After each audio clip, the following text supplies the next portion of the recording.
Bueno, lo que les quería explicar hoy es plano inclinado. Vamos a plantear el siguiente ejercicio. Tenemos un cuerpo que tiene una masa de 4 kilogramos y baja por este plano con velocidad constante. Ese plano es rugoso, me dan el coeficiente de rugosidad cinético que vale 0,25 y me dicen que sobre este cuerpo hay una fuerza desconocida. Esa fuerza desconocida tiene dirección paralela al apoyo. Si tiene una dirección paralela al apoyo, quiere decir que esa fuerza desconocida o es así, paralela al apoyo, o es para el otro lado. ¿Cuál de las dos es? No sé. Vamos a tener que averiguarlo. ¿Tá? Así que entonces, una fuerza desconocida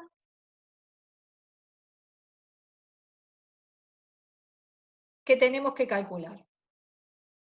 Bueno, ¿qué es lo que me pide este ejercicio? Me pide que calculemos el peso y sus componentes, y que las componentes las encontremos por el método analítico y luego verificarlas por el método gráfico.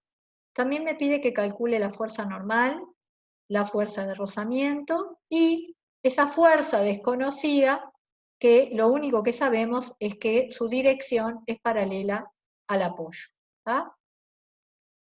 Entonces, como siempre, antes de empezar a resolver el ejercicio, lo primero es hacer el diagrama del cuerpo libre, esto, ¿verdad?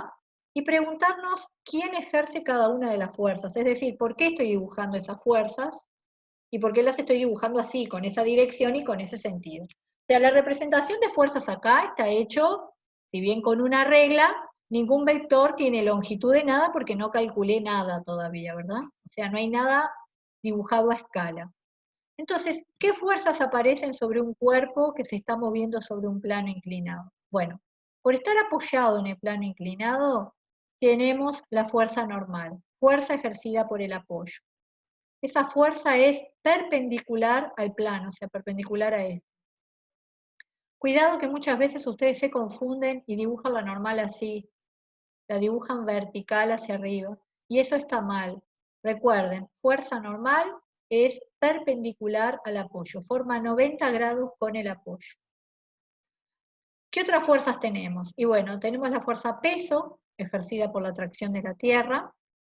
Esta superficie es rugosa, está llena de pinchitos que trancan al objeto cuando está bajando, y entonces tenemos la fuerza de rozamiento cinética, que es opuesta al movimiento del cuerpo.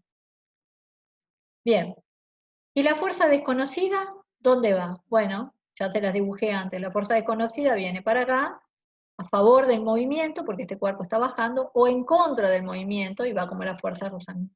No sabemos para dónde va. Vamos a dejar la interrogante así hasta que la calculemos.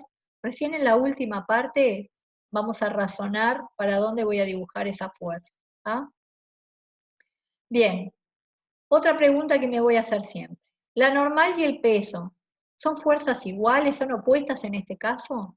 Y no, fíjense en un poquito, la normal y el peso en este ejercicio no tienen ni siquiera la misma dirección, o sea, están apoyadas en líneas diferentes. Esta está apoyada en este eje, la normal, y el peso está apoyado sobre una recta vertical. ¿Tá? O sea que la normal y el peso, en este caso, no valen lo mismo y no tienen la misma dirección. ¿Tá? Bien, yo acá dibujé otras dos fuerzas. Dibujé Px y Py. ¿Qué son Px y Py? La fuerza real es el peso. ¿Ah? Esta es la fuerza real. Peso, normal, fuerza de rozamiento y la fuerza desconocida que no sé para dónde va. Entonces, ¿qué son Px y Py?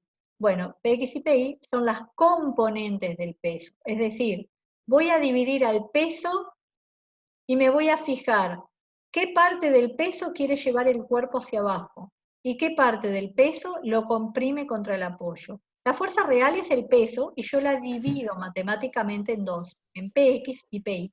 Px y Py se llaman componentes y lo que estoy haciendo es descomponer el peso, dividir el peso en Px y Py. Una vez que yo divida el peso en Px y Py, del peso me olvido y vamos a trabajar con las componentes que son Px y Py. ¿Ah? Bien, y en este ejercicio, ¿qué ley física voy a poder aplicar si el cuerpo se mueve con velocidad constante, está bajando con velocidad constante. Y bueno, ¿qué decía la primera ley de Newton? Que si el cuerpo estaba en reposo o se movía con movimiento rectilíneo uniforme, la fuerza neta vale 0. Bien, y en este caso, el cuerpo baja en línea recta, porque el plano es una línea recta. Lo hace con velocidad constante. Entonces estoy en este caso, ¿verdad? Tengo un movimiento rectilíneo uniforme. Así que efectivamente lo que vamos a poder aplicar es la ley de inercia de Newton, la primera ley, y vamos a poder plantear que la fuerza neta vale 0 Newton. Esta ecuación matemática la vamos a dividir en dos ejes. Por un lado vamos a plantear que la fuerza total apoyada en el eje X vale 0 y la fuerza total en Y también vale 0. Entonces tengo que elegir mis ejes X e Y. Ahora estos ejes X e Y no van a ser los ejes de matemática. Van a ser ejes que se llaman igual, pero van a estar inclinados. A ver, volvemos a nuestro dibujo. Le vamos a llamar eje X en un plano inclinado al eje del apoyo. Este es mi eje X. Y mi eje Y es este eje. Es el eje de la normal, el eje perpendicular. Así que eje X es el eje del movimiento, paralelo al apoyo, y el eje Y es el eje perpendicular, en donde va a estar ubicada la fuerza normal. ¿Tá? Esos van a ser mis ejes. Facilita mucho matemáticamente si elegimos precisamente esos. Bueno, la parte A que me pedía. La parte A me pedía el peso y las componentes. Bien, o sea, tengo que calcular este vector, peso, y tengo que calcular P de X y P de Y. Tengo que dividir al peso en P de X y P de Y. Ojo que no van a agarrar el peso y dividir entre 2, ¿verdad? Eso jamás. Bien, calculamos el peso, tengo la masa. El peso es igual a la masa por la aceleración gravitatoria. O sea que el peso va a ser 4,0 kilogramos por 10 metros por segundo al cuadrado. G vale 9,8, pero nosotros por comodidad usamos 10. ¿Ah? En cuanto a las unidades, como la masa va en kilogramos y la aceleración gravitatoria va en metros sobre segundos al cuadrado, por definición, esto me da precisamente Newton, es decir, kilogramo metros sobre segundos al cuadrado es igual a Newton. Respecto a las cifras, 4,0 tiene dos cifras, 10 tiene dos cifras, entonces el resultado lo tengo que escribir con dos cifras, y por eso ponemos 40. ¿Está? Bueno, calculamos el peso, este. Ahora, vamos a ver cómo calculamos las componentes. Hay dos métodos para hacerlo. El analítico, que me lo da exacto, y el gráfico, que me sirve para verificar si hice bien las cuentas por el método analítico. ¿Tá? Ahora, voy a hacer de entrada el dibujo con escala bien, o sea, voy a hacer el método gráfico y analítico simultáneamente, para ahorrar un poco de tiempo. Entonces, voy a tener que hacer todo este dibujo, pero a escala, ¿verdad? Y lo primero que voy a tener que poner a escala es el ángulo de 37 grados del plano inclinado. No pueden dibujar un plano así nomás, porque entonces les da cualquier cosa. Porque PX y PY dependen de este ángulo, ¿sí? Entonces, como dependen de este ángulo, voy a tener que dibujar perfecto mi plano inclinado. Yo acá les hice la guía de cómo hacerlo. Algunas cosas son obvias, bueno, pero por las dudas, para que no se tranquen en esto, se los explico. Primero voy a dibujar una línea horizontal, esta. Lo hago coincidir con un renglón perfecto para ahorrarme y para que me facilite. Marco este puntito, que es el vértice de mi plano inclinado. Lo marco. Con un semicírculo voy a medir los 37 grados. Para eso coloco el semicírculo perfecto. El semicírculo está, el centro del semicírculo lo puse acá, ¿verdad? Este punto está acá. Y después coincide 0, 0 acá, 180, ¿verdad? Coincide con el renglón para no torcerme. Y marco los 37 grados, que es ese puntito rojo que puse. Con ese puntito rojo y este que era el vértice, dibujo mi plano. De cualquier longitud, pero medio grandecito porque así es mejor. ¿Tá? Bueno, tengo dibujado mi plano de 37 grados a escala. Ahora voy a dibujar el peso. El peso calculamos que era 40 newton. Hago una escala simple, tomo una escala de 10 newton, 1 centímetro, por lo tanto 40 newton son 4 centímetros. Bien, sobre ese plano que ya tengo dibujado, mi cuerpo que habitualmente es como una cajita, no sé, un cuadradito, pasa a ser ahora un puntito. Pueden dibujar así también, pero suele ser más complicado. O sea, mi cuerpo pasó a ser este puntito que está acá, que lo elegí en un lugar de tal forma de tener justito una vertical. Yo estoy usando papel cuadriculado, ¿verdad? Entonces puse el puntito, busqué qué puntito tengo para dibujar el peso ahí y ayudarme del papel cuadriculado. Bien, fíjense que dibujé el peso de 4 centímetros vertical hacia abajo. No vayan a dibujarlo torcido, que es otro error muy frecuente. El peso es vertical, o sea, siempre va paralelo a esto, va como cualquiera de estas líneas de mi papel cuadriculado. ¿Ah? Dibujo el peso de 4 centímetros. Bien. Y ahora voy a tener que dibujar mi rectángulo y mi eje. Por este punto que está acá, voy a trazar mi eje Y. Me ayudo con una escuadra. Las mejores son las escuadras esas chiquititas, transparentes, que venden por todos lados. Bien. Colocando mi escuadra encima del plano, voy a dibujar mi eje Y. Y mi eje X es el plano, y acá está mi objeto, con este puntito que está acá. ¿Está? Una vez que tengo dibujado el eje Y, con una escuadra empiezo a trazar las paralelas a los ejes. Apoyando la escuadra de esta forma, trazan esta línea. Y apoyando la escuadra de esta manera, trazan la otra paralela.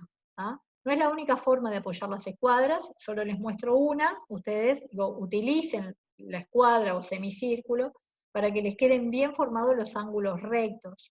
Me tiene que quedar un rectángulo perfecto, como me quedó acá. ¿Ven? Rectángulo perfecto, ángulo recto acá, ángulo recto acá. ¿Ah? Bien, ya me estoy pareciendo a este dibujo, ¿verdad? Pero ahora todo a escala.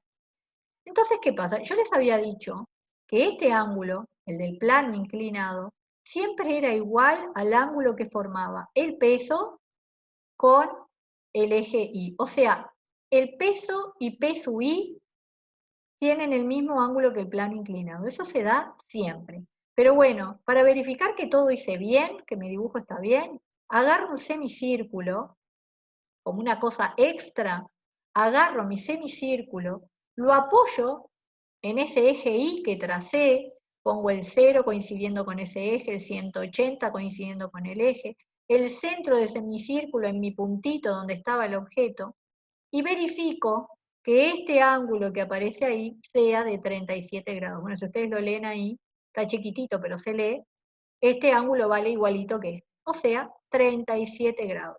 ¿Ah? Bueno, bien. Entonces ahora me quedó este dibujo. ¿Tá? Remarco P de X y P de Y, está todo a escala, los 37 grados, el vector peso, por lo tanto Px y Pi ya me quedan a escala. ¿Tá? Entonces, ahora, como este ángulo es 37, igualito a este, me quedo con este triángulo, lo marco. En ese triángulo que está ahí, esto es el ángulo recto, o sea, es un triángulo rectángulo. Voy a poder usar las ecuaciones de seno y coseno de trigonometría. En ese triángulo, ¿qué tengo yo? Bueno, como este es el ángulo recto, el lado más largo es la hipotenusa. Le pongo nombre, hipotenusa. Si este es mi ángulo de referencia, esto que está acá es el cateto adyacente, porque está pegado a mi ángulo de referencia. Y esto que está acá es el cateto opuesto, porque está enfrentando o está enfrente de mi ángulo de referencia. Vamos a llevar eso al lenguaje de la física. Bien. Para mí, ¿cómo se llama la hipotenusa? Bueno, la hipotenusa es el peso, que sé cuánto vale, vale 40 newtons. ¿Quién es el cateto adyacente? Es este. ¿Cómo se llama? PI. ¿Sé cuánto vale PI? No, no sé, justamente, es lo que quiero hallar. Quiero hallar PI y quiero hallar también PX, que en este caso es el cateto opuesto. ¿Por qué es el cateto opuesto? Y bueno, porque el cateto opuesto es este, pero como esta figura es un rectángulo, P de X es igualito acá al cateto opuesto. ¿Está? En base a esto, ustedes aplican las ecuaciones de seno y coseno. Las dos, o sea que lo hacen en cualquier orden. ¿Está? Yo ahí planteé una al lado de la otra, porque igual tengo que usar las dos. Entonces digo, bien, el seno es el cateto opuesto sobre la hipotenusa. ¿Está? Me fijo en mi cuadrito. ¿Quién era el cateto opuesto? ¿Cómo se llama? Bueno, era P de X. ¿Quién era la hipotenusa? Está un poquito más arriba. La hipotenusa era el peso, ¿verdad? Que vale 40 newtons. Vamos a esta. Coseno es cateto adyacente sobre hipotenusa. ¿Quién era el cateto adyacente? ¿Cómo se llama? PI, desconocido. ¿Quién es la hipotenusa? Es el peso que vale 40. Bien, ahora despejamos. Lo que está dividiendo pasa para el otro lado multiplicando. Por lo tanto, me quedan planteados así los dos despejes. Para hacer las cuentas con la calculadora, ustedes tienen que tener la precaución de fijarse que la calculadora esté en modo DEG. Tiene que aparecer una D chiquitita. Y si usan los celulares como calculadora, fíjense que esté utilizando el ángulo en grados. Si no, hacen todas las cuentas mal. Bien. Hacen toda la cuenta seguida, es decir, apretan 40 por sin 37 igual, todo seguido. Como el 40 tiene dos cifras significativas, el resultado, las componentes van con tantas cifras significativas como la fuerza que aparece acá. O sea, las cifras de este no interesan, sino que importan estas. 40 tiene dos cifras, entonces PX va con dos cifras. Y acá lo mismo. Apliqué regla de redondeo, después hagan las cuentas y se fijan. Quiere decir que PX me da 24 y PI me da 32. Todo esto haciendo cuentas. Quiere decir que todo esto fue hecho con el método analítico, es lo que está perfecto. No tiene margen de error, salvo que me equivoque al hacer el seno, el coseno o despeje mal, ¿verdad? Ahora, ¿cómo sé si esto está bien? Y fácil, si yo ya tengo mi dibujo, para quedarme tranquila que lo que hice está bien, ¿sí? ¿Qué hago? Agarro mi dibujo, mido mi cateto opuesto, este, que me midió 2,4 centímetros, y el adyacente que me midió 3,2. Entonces, si yo sé por la escala que elegí que cada 10 newton hago un dibujo de 1 centímetro, si mi P de X mide 2,4 centímetros, ¿a cuántos newton corresponde? Y bueno, hago 2,4 por 10, me da 24 newton. Quiere decir que gráficamente Px me dio 24 newton, y hago lo mismo con Pi. Gráficamente Pi me dio 32 newton. Fíjense, voy a subir un poquitín.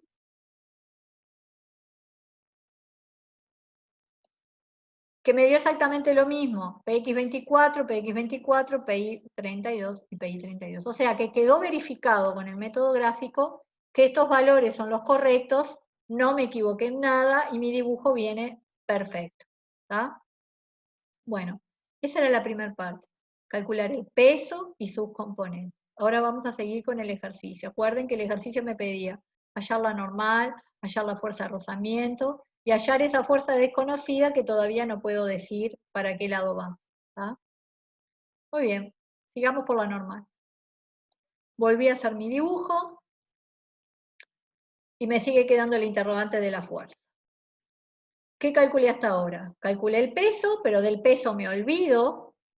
Saquen esta de sus cabezas y me quedo con P de X que vale 24 y con P de Y que vale 32. Quiere decir que de los 40 newton están distribuidos de la siguiente forma.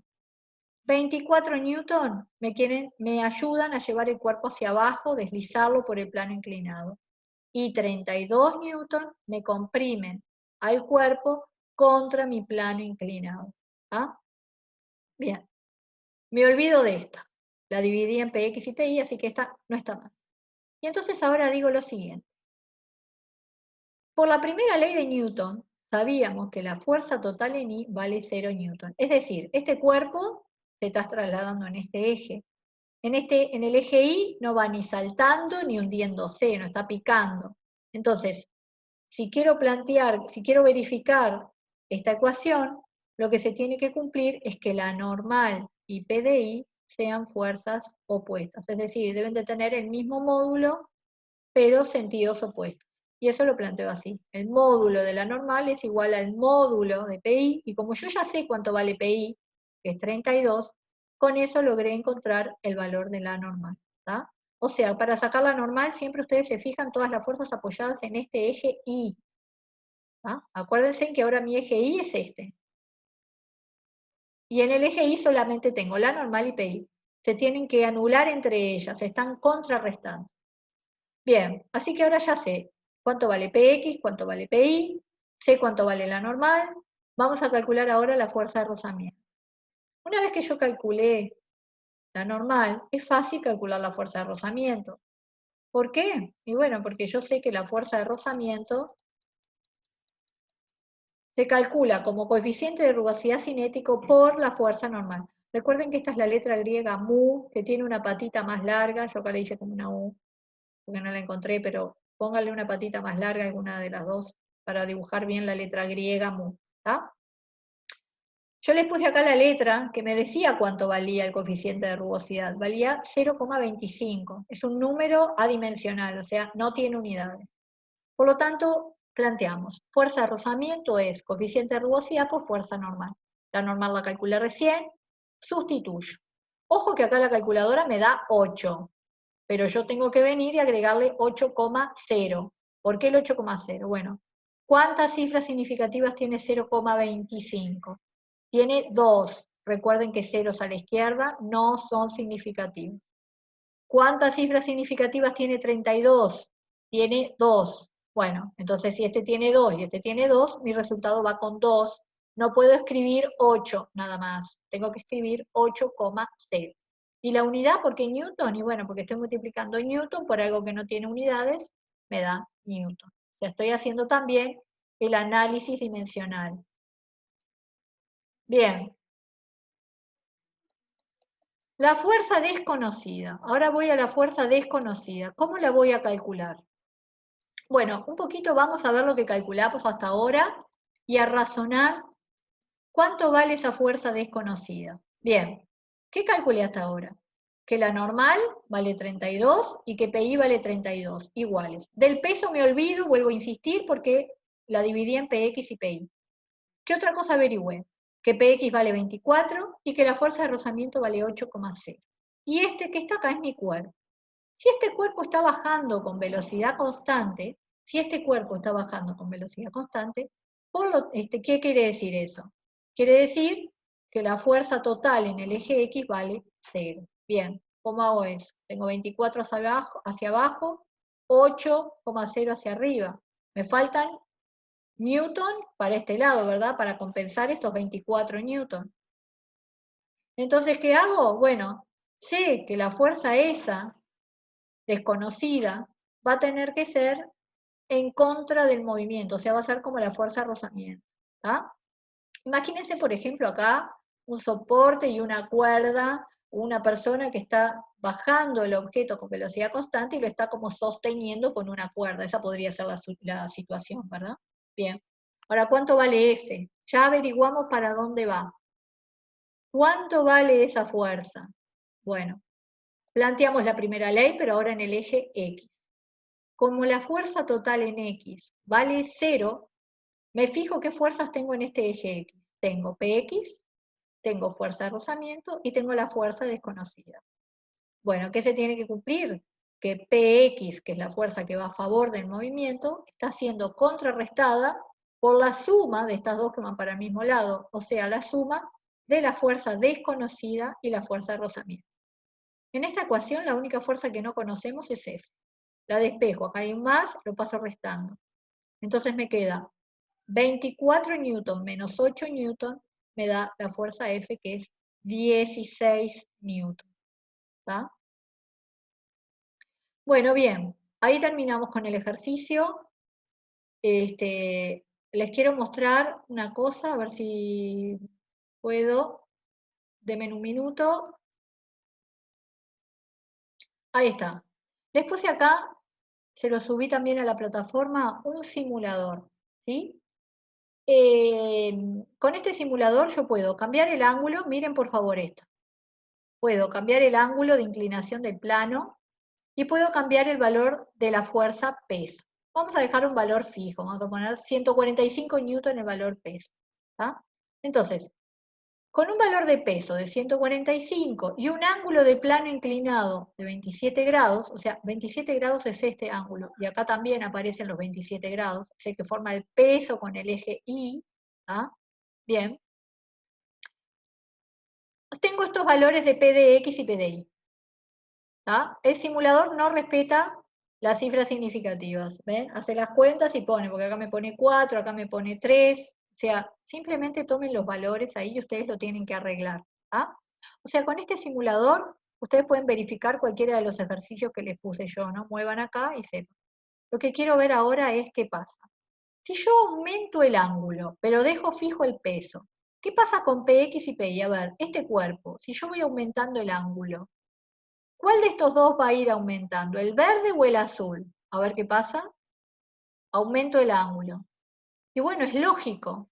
Lo que aumenta es la componente PX, lo cual quiere decir que este cuerpo va a tener más tendencia a caerse.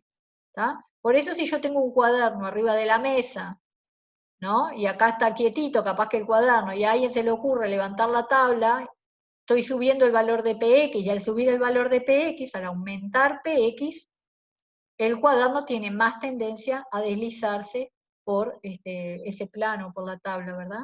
Por la mesa. Bien. Volvamos de vuelta a lo nuestro, denme unos segundos que cambio de pantalla.